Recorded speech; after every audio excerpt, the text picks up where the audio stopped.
तो neck and shoulder pain causes, correction and exercises. Cause क्या करता है आपका नेक पेन और शोल्डर पेन, उसके करेक्शन क्या क्या है और एक्सरसाइजेस हम क्या क्या कर सकते हैं उसके। तो एक पहले ये जानना बहुत इंपॉर्टेंट है कि इसका महत्व क्या है, कि हमें जानना चाहिए भी क्यों। आजकल हो क्या गया है कि हमारा लाइफस्टाइल बहुत सिडेंटरी हो गया, बहुत बैठे रहते हैं हम पूरा दिन, ऑलमोस्ट कहीं पे भी काम कर रहे हैं तो मोस्टली हम सिटिंग में अपना काम कर रहे हैं और ज्यादा मूवमेंट नहीं है बॉडी की। स्क्रीन टाइम बहुत ज्यादा हो गया हमारा, फोन पे लगे रहते हैं, लैपटॉप पे, टीवी पे, अलग अलग डिवाइसेस पे हम लगे रहते हैं अपने। स्ट्रेस जो है हमारा, जो नेक में और शोल्डर में, वो सारी इनएक्टिविटी की वजह से, जो इनएक्टिविटी में हम एक्टिविटी करते हैं, जैसे हम स्क्रीन पे हम देख रहे हैं, हम फोन चला रहे हैं, तो हमारा नेक जो है वो नीचे की तरफ रहती है। हमारा लैपटॉप जो है, जब अगर हम काम कर रहे हैं टेबल चेयर पे बैठ के, तो हमारा लैपटॉप की जो हाइट है वो ऑप्टिमल नहीं होती है। उसकी वजह से हमारे नेक और शोल्डर पे पेन रहता है। हमारा कुर्सी जो है, चेयर जो है, टेबल जो है, उनकी हाइट प्रॉपर नहीं होती है, प्रॉपर अर्गोनॉमिकली वो सही तरीके से नहीं बनी होती है, कि उसकी वजह से हमें बहुत सारी दिक्कतें और स्ट्रेस जो है वो हमारे नेक एंड शोल्डर में अब बन जाता है, क्योंकि हमारे अपर बैक में डिफॉर्मेशन शुरू हो जाते हैं मसल्स में इम्बैलेंस की वजह से, पेन की वजह से, और फिर प्रोडक्टिविटी हमारी कम होती है, और हमारी क्वालिटी ऑफ लाइफ भी जो है वो डिटोरिएट होना शुरू हो जाती है। वो धीरे धीरे लाइफस्टाइल का, हमारा जो लाइफ का हमारी क्वालिटी है वो कम होना शुरू हो जाती है। अब सिंपल हैबिट जो है एक्सरसाइज की, वो बहुत बड़ा डिफरेंस आपके इसमें लेके आ सकता है, क्योंकि ऑलरेडी प्रोडक्ट्स आपको पता है, आप सब ऑलरेडी प्रोडक्ट्स खा रहे हो, और आप सब डिस्ट्रीब्यूटर्स जितने भी हो, आप लोगों को ज्यादातर बैग लेके, प्रोडक्ट्स लेके, अगर आप बाहर फील्ड में निकले हुए हो, या अभी जैसे मीटिंग्स अटेंड कर रहे हो, आप सेमिनार्स अटेंड कर रहे हो ऑनलाइन, तो बहुत टाइम तक बैठे रहते हैं। फिर जितने कॉर्पोरेट्स में अपने डीएमआई के जितने भी यहाँ पे ऑफिशियल्स आज ज्वाइंड हैं, वो सब पूरा दिन ऑफिस में बैठे रहते हैं, आप लोगों के लिए नए नए प्लान्स बनाते रहते हैं, न्यू प्रोडक्ट्स जितने भी लॉन्च हो रहे हैं उसका प्रमोशन, उसकी मीटिंग, ट्रेनिंग कैसे होगी, वो सब डिस्कस करते रहते हैं।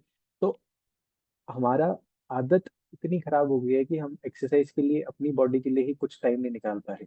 तो वो इतनी छोटी सी 5 मिनट की हमारी हैबिट भी अगर चेंज होगी तो बहुत बड़ा डिफरेंस लेके आएगा हमारी हेल्थ में, हमारी लाइफस्टाइल में। और हमारा प्रोडक्टिविटी भी उससे इंक्रीज होगा, एनर्जी लेवल भी हमारा इंक्रीज होगा। जब एक्सरसाइज करते हैं तो फील गुड हार्मोन्स रिलीज होते हैं, हमारा मूड भी अपने आप एलिवेट होगा। जब मूड एलिवेटेड होगा, हमारा अच्छा मूड होगा, तो ऑब्वियसली हमारा काम भी और अच्छा होगा। तो कॉमन कॉजेस क्या है ये, जैसे आप देखोगे कि अगर बॉडी में, स्पाइन में कहीं पे भी हल्का सा चेंज आ रहा है, तो ऊपर तक हमारा मिसअलाइनमेंट हो जाता है ये।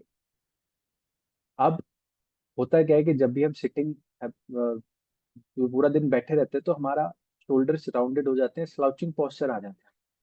हमारी नेक जो है, जो यहाँ पे होनी चाहिए थी, ये आगे आके यहाँ पे शिफ्ट हो जाती है।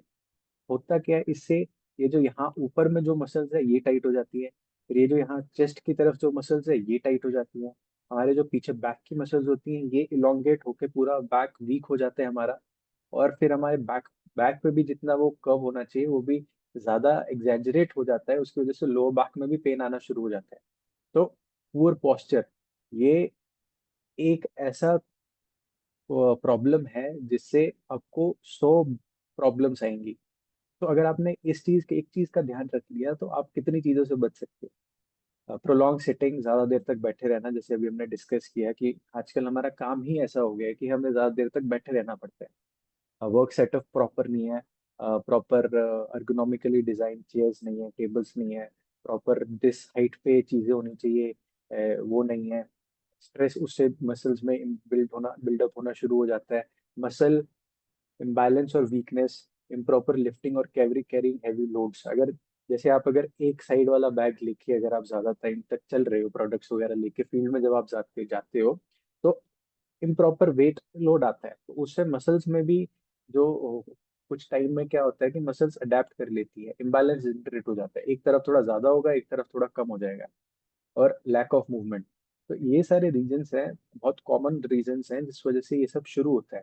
और नेक पेन और शोल्डर पेन आजकल इतना कॉमन हो गया है कि हर दूसरे बंदे को इसकी प्रॉब्लम है, और बोलते हैं कि मेरा सर्वाइकल हो गया, मुझे नमनेस आ रहा है हाथों में। ये सारी चीजों का एक ही रीजन है अगर आपको नमनेस आ रहा है, टिंगलिंग सेंसेशन आ रहा है, मतलब आपकी नर्व जो है वो इम्पिंज हो रही है।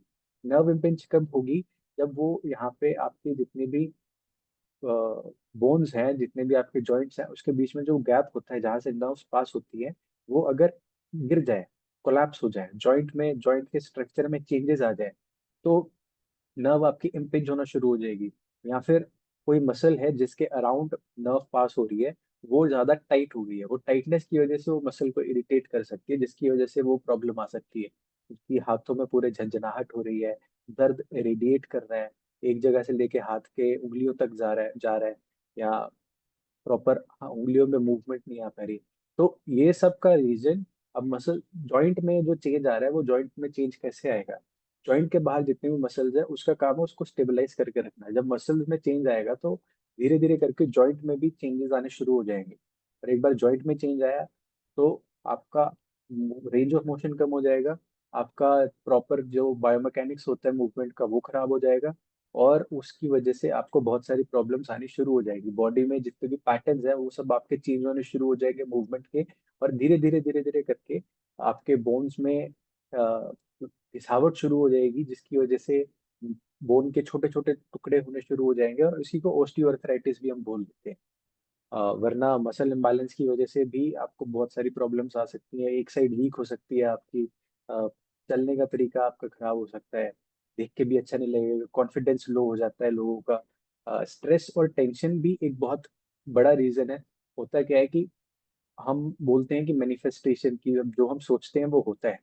तो अब होता क्या है कि आपका जो स्ट्रेस है वो मसल्स में मैनिफेस्ट भी होता है। अगर आप ज्यादा स्ट्रेस में हैं तो आपको हेडेक होगा। अब वो हेडेक होता क्यों है?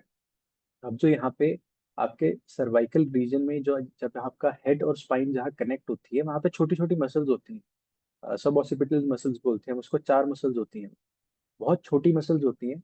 लेकिन अगर वो टाइट हो गई तो उन्हीं के अराउंड से आपके जो स्कैल्प पे जो यहाँ पे मसल्स होती हैं, उनको जो ब्लड सप्लाई जाता है, वो नर्व, वो जो अपना आर्टरीज वेन्स होती हैं, वो सब वहां से पास करती है। तो वो टाइट हुई तो वो क्या करती है, ब्लॉकेज शुरू कर देती है, प्रॉपर ब्लड सप्लाई नहीं जाता ब्रेन में। अब जब प्रॉपर ब्लड सप्लाई नहीं जाएगा ये मसल्स को, आपके हेड के अराउंड जितने भी मसल्स है, तो आपका हेडेक शुरू हो जाएगा। इसी को हम बोल देते हैं सर्वाइकोजेनिक हेडेक। सर्वाइकल की वजह से जो हेडेक आना शुरू हो जाता है उसको सर्वाइकोजेनिक हेडेक बोल देते हैं। तो ये हेडेक भी आपका इसकी वजह से हो सकता है, स्ट्रेस और टेंशन की वजह से, जो बोलते हैं कि आपको हेडेक होता है, तो उसका एक रीजन ये है। अब हमें पता कैसे चलेगा कि हमें प्रॉब्लम है, या हम रिस्क पे हैं, कि हमें अपना ध्यान अभी शुरू करना पड़ेगा? पहले क्या करना है, क्या पता चलेगा कि आज जब भी आप कोई फोन वगैरह यूज कर रहे हो, कि आपकी चिन ऐसे हल्की आगे की तरफ आ जाएगी। आप अगर आप फोन चला रहे हो तो आप ऐसे आगे की तरफ आपका चिन शिफ्ट हो जाएगी। तो आपको ये चीज का ध्यान रखना है कि जब भी आप फोन वगैरह चला रहे हो तो अपनी चिन पीछे करके रखनी है, फोन ऊपर उठा लेना है, ऐसे नीचे नहीं देखना। इससे क्या होगा, एक तो आपकी चिन आगे की तरफ आई, दूसरा आपकी बैक जो है राउंड हो गई, जो भी हमने पीछे देखा था। अब वो राउंड अगर होगी तो आप आगे की चेस्ट की जितनी मसल्स है वो टाइट हो जाएगी। धीरे धीरे करके ये मूवमेंट आपका ओपन अप होना ही मुश्किल हो जाएगा। इस वजह से आप फिर इसी पोजीशन में जब आप ऊपर भी देखोगे तो आप ऐसे देखोगे। तो अब आप पूरा आगे की तरफ आपकी नेक शिफ्ट हो गई है, जिसको फॉरवर्ड नेक पोस्चर बोलते हैं, या आजकल टेक नेक भी बोलते हैं, कि टेक्नोलॉजी की वजह से वो नेक का पोस्चर खराब हो गया है। तो और फिर यही बोलते हैं कि मेरी रीढ़, ये सर्वाइकल की हड्डी बढ़ गई है। हड्डी नहीं बढ़ी, हड्डी बस अपनी जगह से बाहर आ गई है। तो उसको वापस उसकी जगह पे वैसे ही लेके जा सकते हैं जैसे वो बाहर आई है, और वो है आपका पोस्चर ठीक करके। अब दूसरा रिस्क का क्या, आपको कैसे पता चलेगा कि आपके शोल्डर्स राउंडेड हो गए हैं? जैसे इस फोटो में इस लेडी को आप देखोगे तो इसके राउंडेड शोल्डर्स है, पर नेक इसकी आगे की तरफ आ गई है। अगर आप कुर्सी पे बैठे हो तो आप देखो, ऑब्जर्व ऑब्जर्व करो कि आप एकदम ऐसे झुक के बैठे हो। अपने आपका जो हिप्स हैं वो आपने एकदम कुर्सी के कोने में रखा है, पीछे की तरफ आप लीन हो, देन ऐसे मुड़े हुए हो। तो ये आपका पूरा स्पाइन का पोस्चर खराब कर देता है। ये भी एक रिस्क का वो है, कि आपको पता चलेगा कि आप रिस्क पे हो। ठीक है। तीसरा, आपको अपनी नेक मूव करने में प्रॉब्लम आ रही है, आप अपनी प्रॉपरली नेक ही मूव नहीं कर पा रहे, ना मूव कर पा रहे हो और ना आप टिल्ट कर पा रहे हो, किसी भी साइड टिल्ट नहीं कर पा रहे, आगे पीछे ऊपर नीचे साइड में कहीं पे भी मूव नहीं कर पा रहे, ना टिल्ट कर पा रहे हो। शोल्डर में आपके दर्द रहना शुरू हो जाएगा। अ, दिन खत्म होते के सार आपके शोल्डर में पेन ज्यादा बढ़ जाएगा, या जब आप सो के उठोगे तब आपके शोल्डर्स में पेन शुरू हो जाएगा। आप अपना हाथ ऊपर नहीं उठा पाओगे अच्छे तरीके से, आपको जब हाथ ऊपर उठाओगे तो बीच में जाके आपका यहाँ पे दर्द आना शुरू हो जाएगा। ये एक कारण आपका रिस्क का हो सकता है, आपको पता चलेगा कि आप रिस्क पे हो। जब आप सो के उठते हो तब स्टिफनेस है, सोरनेस है आपके बॉडी में, आपके शोल्डर्स में, नेक में, तो भी एक ही रिस्क है। तो अब आपको करना क्या है, आपको अपने शीशे के सामने खड़े हो जाना है, आपको अपना पोस्चर देखना है। यहाँ आपने क्या करना है, अपना फोन रख के आपको फोटो खींचनी है अपनी, सामने से एंड देन साइड से। जब आप सामने से फोटो खींचोगे आपको क्या दिखेगा, आपको पहले चेक करना है कि आप लाइन खींच के देखोगे कि आप सीधे खड़े हो या नहीं। आपको कई लोगों को ऐसा दिखेगा कि आप ऐसे टेढ़े खड़े हो, फिर क्या पता चलेगा आपको, आपकी गर्दन भी सीधी नहीं है, आपकी गर्दन भी ऐसे झुकी हुई है। झुके के साथ साथ वो ऐसे रोटेटेड भी होगी, एक तरफ आपको ज्यादा दिखेगा, एक तरफ आपको कम दिखेगा। एक तरफ का कान, ये जो ईयर लोब्स हैं आपके कान के जो है, आपको इसको देखना है कि ये एक लेवल में है या ऊपर नीचे है। इन सब चीजों से आपको आंखों से देखना है कि आपकी आंखें भी एक लेवल पे है या ऐसे ऊपर नीचे है। ठीक है। साइड से जब आप फोटो लोगे तब आपको ये देखना है कि मेरे जो कान है वो प्रॉपर मेरे जो शोल्डर्स के ऊपर है या नहीं है। मैं ऐसे झुका हुआ तो नहीं हूँ, मेरी कमर ऐसे झुकी हुई तो नहीं है, मेरा सिर ऐसे आगे तो नहीं है। तो ये सब चीजें जब आप देखोगे तो आपको प्रॉब्लम्स पता चलना शुरू होगी कि मेरे बॉडी में ये प्रॉब्लम्स हैं। फिर आप सीधे हाथ खड़े करके आपने फोटो खींची होगी फुल बॉडी की, तो आप अपने हाथों का लेवल देखोगे, दोनों हाथों का, कि एक हाथ मेरा ऊपर है, एक हाथ मेरा नीचे है, ऐसा है क्या, दोनों लेवल पे है या ऊपर नीचे है।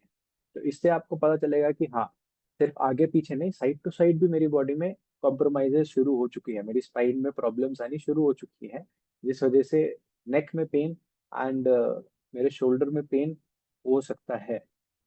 अब आपको इसके करेक्शन के लिए क्या करना है, बहुत ही सिंपल है। आपको, ये एक लाइफस्टाइल प्रॉब्लम है, आपने अपना लाइफस्टाइल चेंज कर लिया तो ये प्रॉब्लम भी चली जाएगी।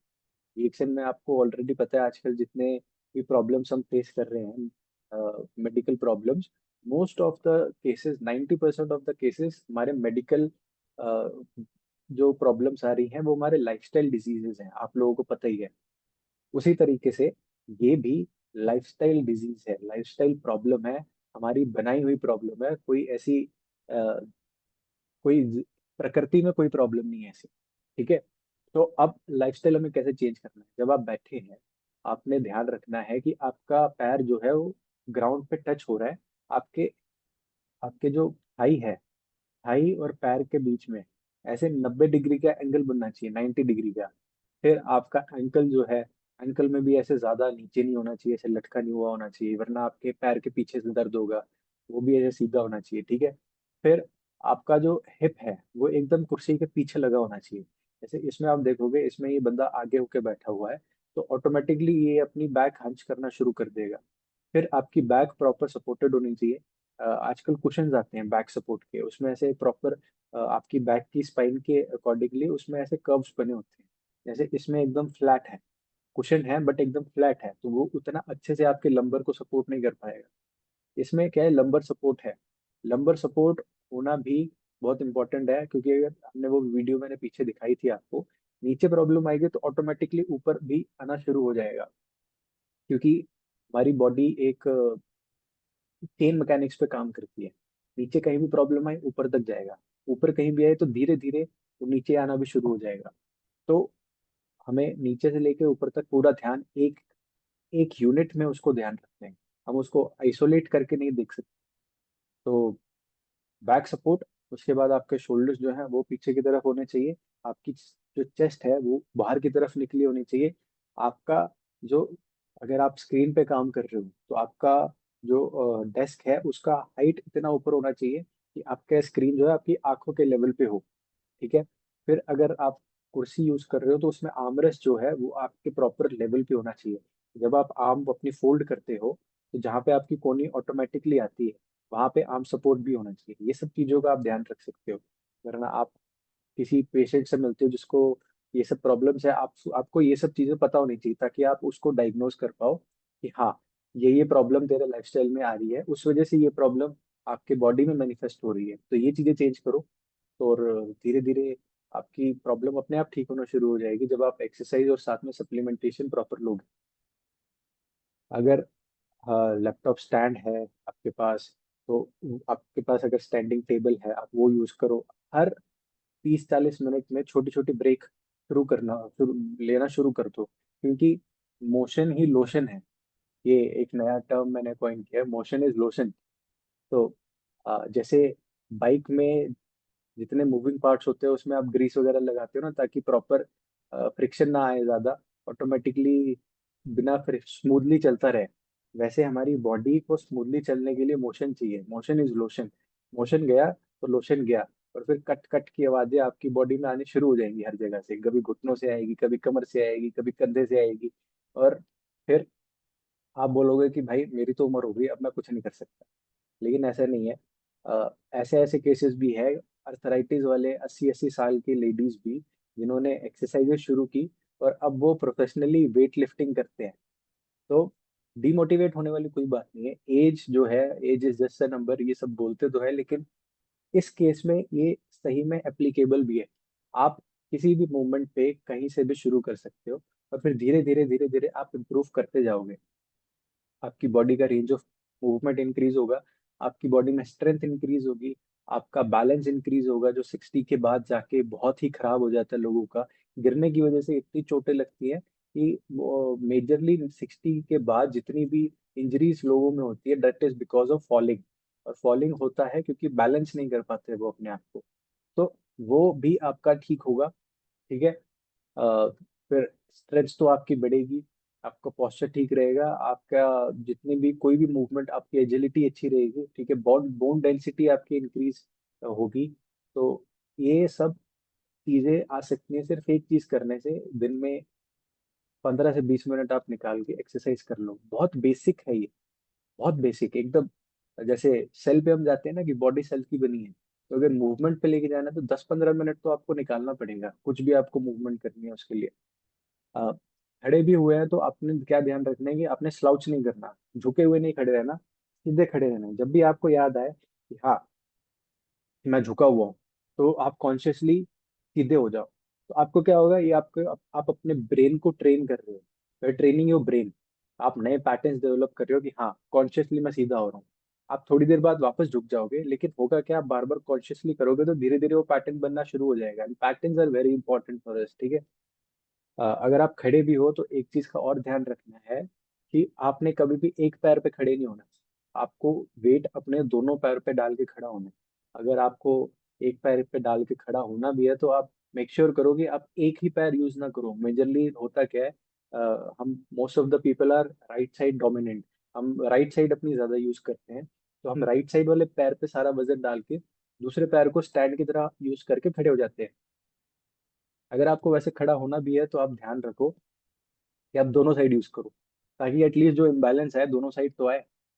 तो ओवरऑल उसका जो इम्पैक्ट होगा वो थोड़ा सा कम हो सकता है। लेकिन पहली बात तो दोनों पैर पे ही खड़ा होना है, एक पैर पे वजन डाल के कभी नहीं होना खड़ा होना।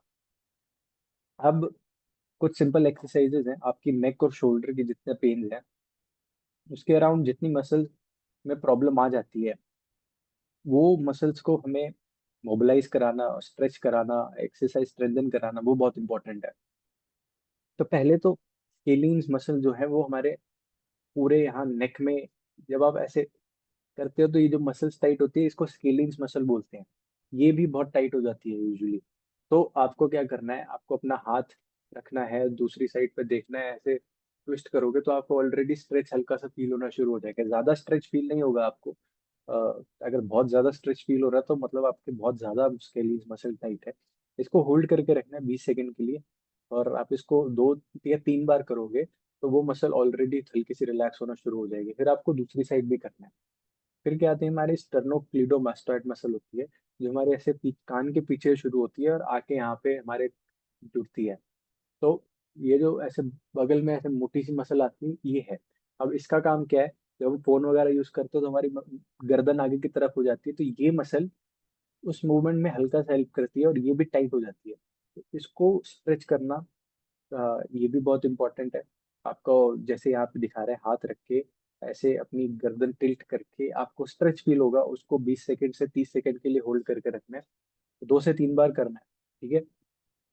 फिर अब आपके जो मसल इम्बैलेंस की वजह से जॉइंट में चेंजेस आने शुरू हो गए हैं, आपका रेंज ऑफ मूवमेंट कम हो गया है, उसको वापस लेके आना भी उतना ही इम्पोर्टेंट है।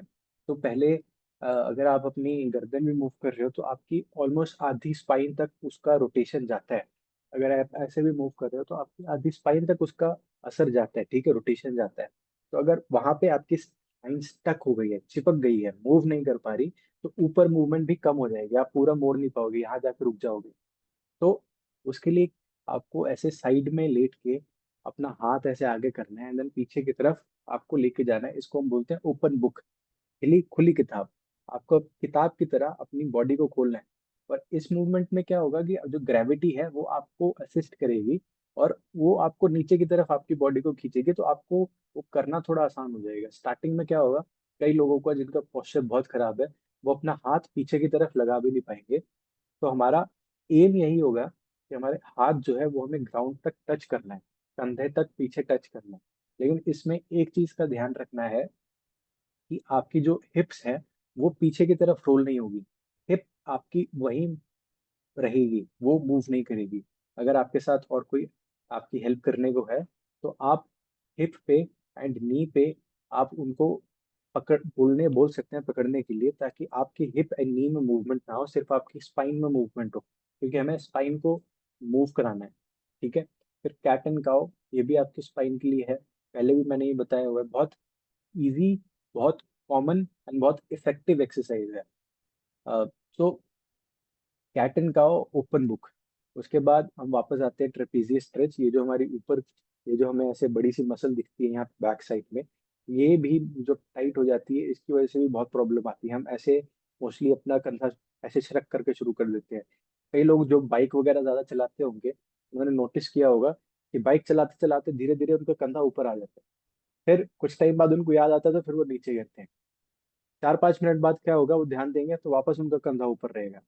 तो इसमें क्या है, आपकी ये जो ट्रेपीजियस मसल है ये बहुत टाइट हो चुकी है, नीचे की जितनी मसल है बहुत वीक हो गई है। तो वो उसको ओवर पावर करके ऊपर की तरफ खींचना शुरू कर रही है। इसकी वजह से भी इम्पिंजमेंट आ सकता है। आपके ब्लड सप्लाई अच्छे से नहीं हो पाएगा ऊपर, ब्रेन के जो अराउंड, जो स्कल के अराउंड जो मसल्स होती है उनको, एंड देन हेडेक शुरू हो जाएगा। ठीक है। यहाँ पे ट्रिगर पॉइंट्स बन जाते हैं, और जब आप उसको मसाज करने जाओगे तो बहुत दर्द होगा। ठीक है। तो इसके लिए आपको डेली अगर आप ट्रेपीजियस स्ट्रेच करते हो, मतलब आप इस मसल्स को स्ट्रेच करते हो, तो वो उसका उतने लेवल तक खराब होना, उसका इंसिडेंस कम हो जाएगा, कि आपका उतने लेवल तक जाने के चांसेस बहुत कम हो जाएंगे। तो अच्छा है कि उसने लेवल तक लेके ही ना जाए। तो आपको ऐसे कुर्सी पे बैठ के, नीचे आपको कुर्सी में एक साइड में पकड़ना है, दूसरे हाथ से ऊपर से आप हाथ लेके आओगे, कान को पकड़ोगे, एंड देन उसको खींचोगे नीचे की तरफ। आपको फिर आपके नेक के पीछे वाली साइड यहाँ पे स्ट्रेच फील होगा। इसको वापस 20 से 30 सेकंड तक होल्ड करके रखना है, एंड देन आप इसको 2 से 3 बार रिपीट कर सकते हो। फिर सब ऑसिपिटल स्ट्रेच, ये जो मैंने बताया था कि पीछे 4 मसल्स होती हैं, जो सर्वाइकोजेनिक हेडेक जिनको भी होता है उनका 100% केसेस जितने मैंने देखे हैं सर्वाइकोजेनिक हेडेक के, उनमें सब में सब ऑसिपिटल मसल्स जो है वो बहुत ही टाइट होती है। उनको अगर हल्का सा हाथ भी लगाओ तो वो ऐसे चिल्लाने लग जाती है, इतना टाइट होते हैं, और इतनी सेंसिटिव मसल होती है ये। तो वैसे इसको बहुत छोटी छोटी मसल होती है, पकड़ के इसको मसाज करना, अगर आपको एक्सपीरियंस नहीं है, आपको पता नहीं है कि कहाँ एग्जैक्टली ये मसल है, तो बहुत मुश्किल हो जाता है। लेकिन ये सब ऑसिपिटल स्ट्रेच आप कर सकते हो। अपनी चिन को पीछे की तरफ पुश करना है।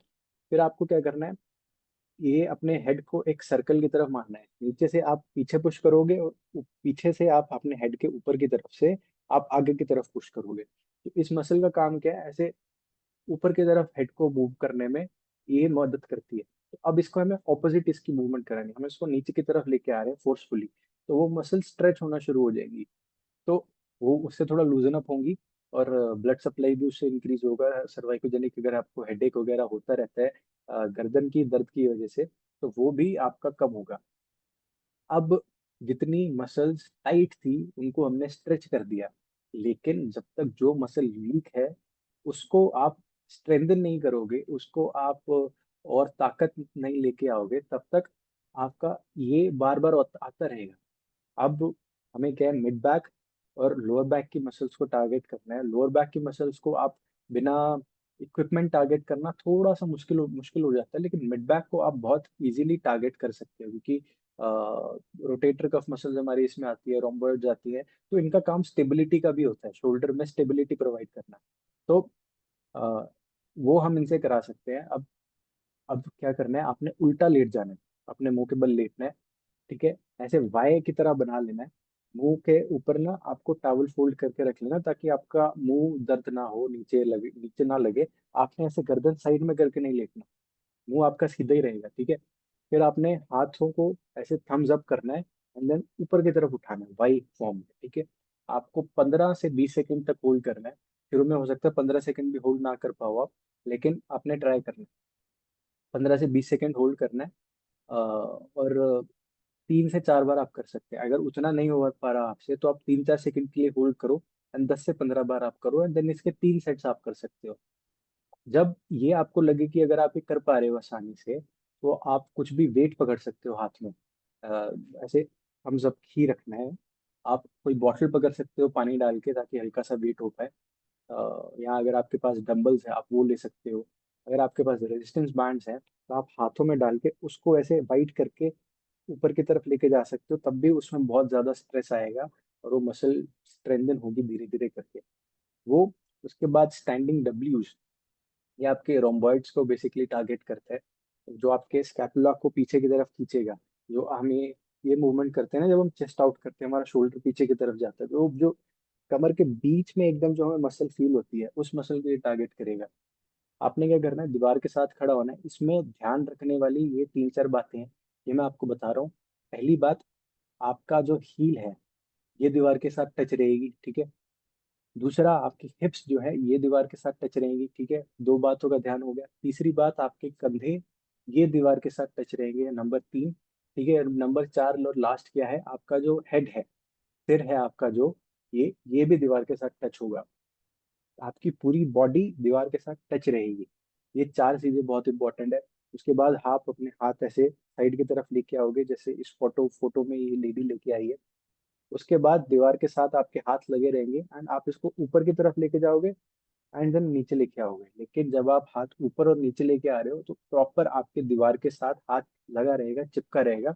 वो हाथ आगे नहीं आना चाहिए। हाथ आगे आएगा तो वहां पे प्रॉपर टारगेट नहीं कर पाओगे आप उस मसल को। हमें उस मसल को टारगेट करना है। स्टार्टिंग में बहुत पेनफुल होगा ये, काफी लोग नहीं कर पाएंगे। तो जितना आप हाथ ऊपर तक लेके जा सकते हो उतना लेके जाइए, एंड देन वापस नीचे लेके आइए।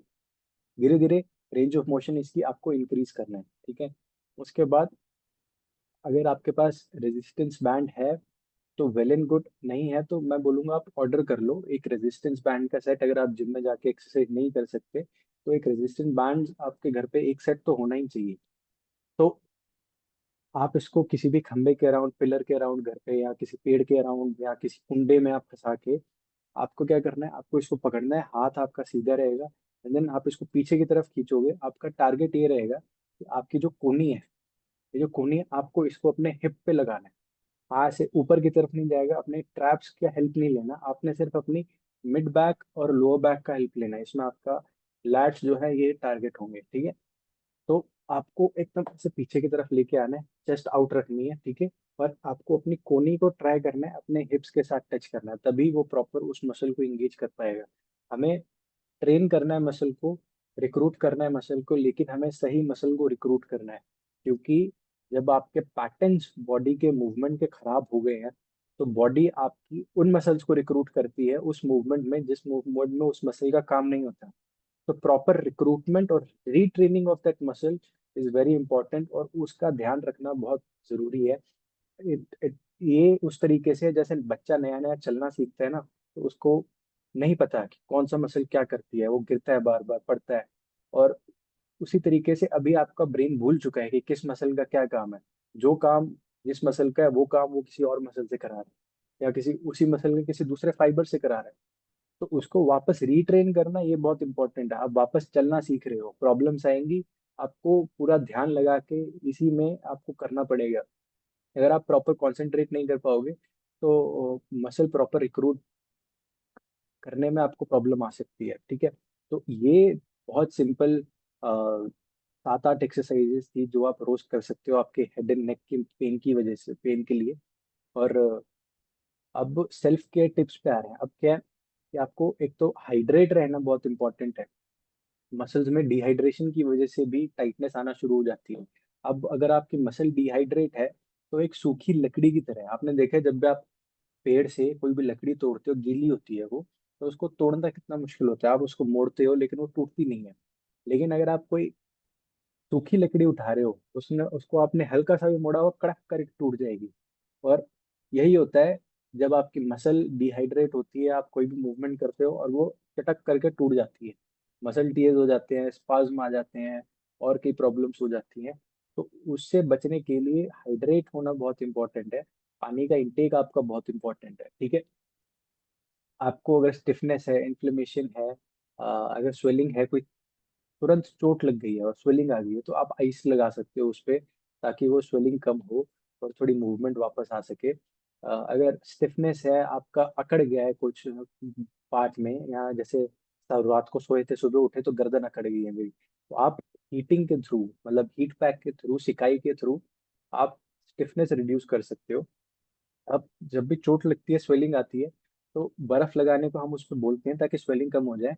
लेकिन अगर आपको उस टाइम पे उसको उस पार्ट को जहाँ पे भी चोट लग के स्वेलिंग आई है उसको आप रेस्ट दे सकते हो, तो rest is more important. Cold pack आप उसे ना दो।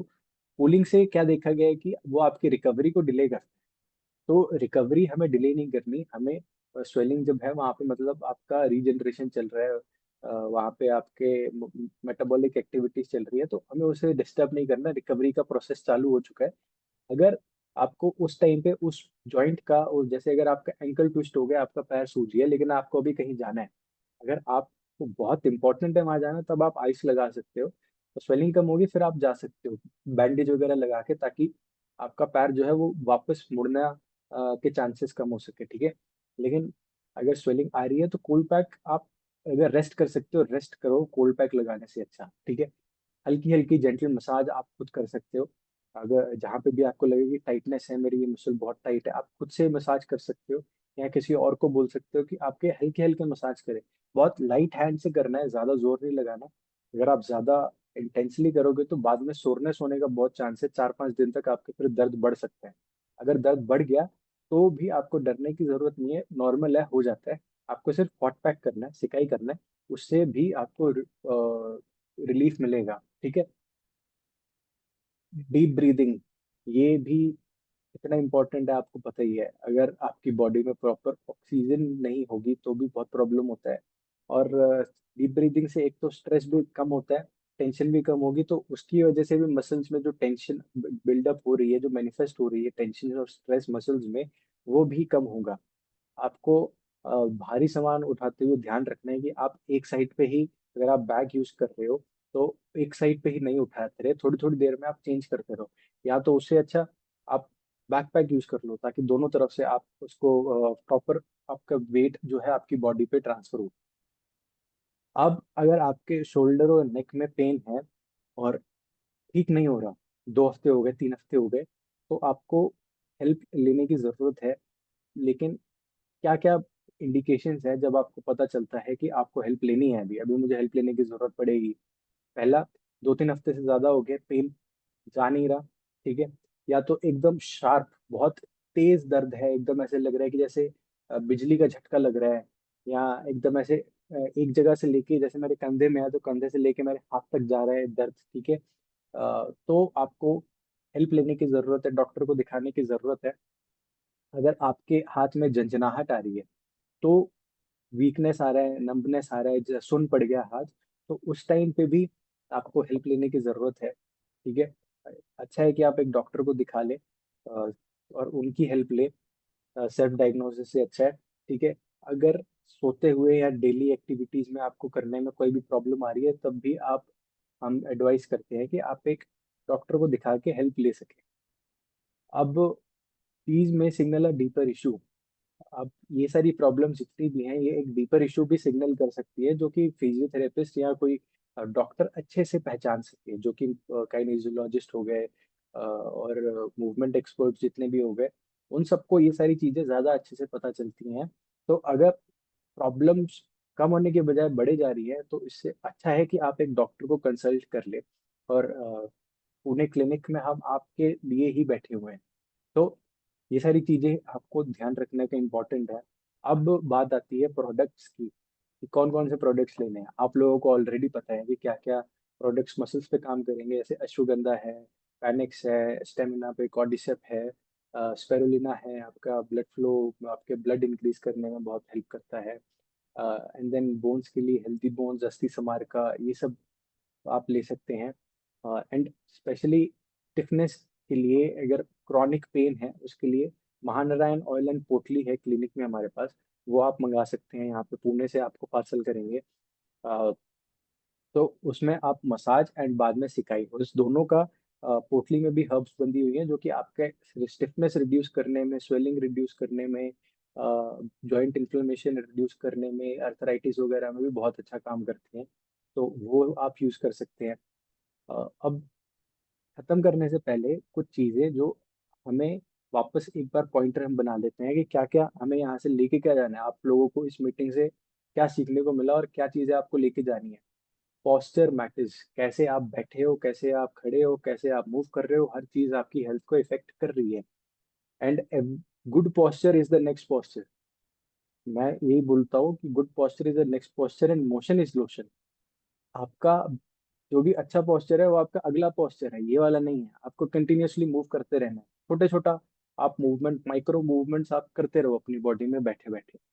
ठीक है। 30-40 मिनट में हर छोटी छोटी ब्रेक ले ले लो। आप खड़े हो, चलो फिरो, थोड़ा पानी वानी पी के आओ, स्ट्रेच कर लो। ये बहुत इंपॉर्टेंट है स्ट्रेस को मैनेज करने, क्योंकि स्ट्रेस आपके मसल्स में भी मैनिफेस्ट होता है, पेन की तरह, स्टिफनेस की तरह। अर्ली वार्निंग साइंस इग्नोर नहीं करना है। जितना अर्ली ट्रीटमेंट मिलेगा, अर्ली डायग्नोस होकर ट्रीटमेंट मिलेगा, उतना जल्दी फास्ट रिकवरी भी होगी। तो अर्ली सिम्टम्स भी आपने इग्नोर नहीं करना है। अगर आपको खुद में है, या आपको कोई पेशेंट मिलता है आपके नेटवर्क में, या आपको कोई बंदा मिलता है जिसको आपको नेटवर्क में ज्वाइन कराना है, और उनको ये सब प्रॉब्लम्स है, अगर आप अपने लेवल पे मैनेज कर पा रहे हो तो वेल एंड गुड। नहीं आप मैनेज कर पा रहे तो हम आपके लिए ही यहाँ पे बैठे हुए हैं। आप कभी भी क्लिनिक में फोन करके उनके बारे में पूछ सकते हैं हमसे। अब और जो लास्ट इम्पॉर्टेंट बात है, जो कि आप सबको ऑलरेडी पता है, जितने भी लोग डीएक्सएन के नेटवर्कर्स हैं, कि आपकी हेल्थ आपकी रिस्पॉन्सिबिलिटी है।